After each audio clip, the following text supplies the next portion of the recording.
Ako si Yagami Light at ito ang aking kwento. Nagsimula sa kwento na ako isang estudyante sa aming paralan. Ngunit simula nung nakilala ko ang aking Shinigami na si Ru, dumating na ang mga pagsubok na hindi ko inaasahan sa buhay ko.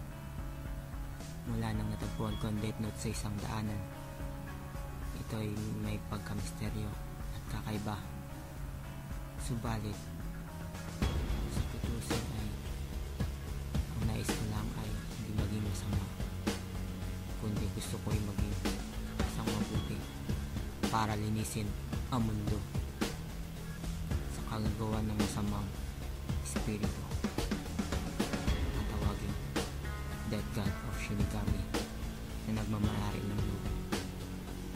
Maraming pag-iimbestiga at kakaibang misteryo ang mangyayari at makakaharap ang mortal kong away na si Air.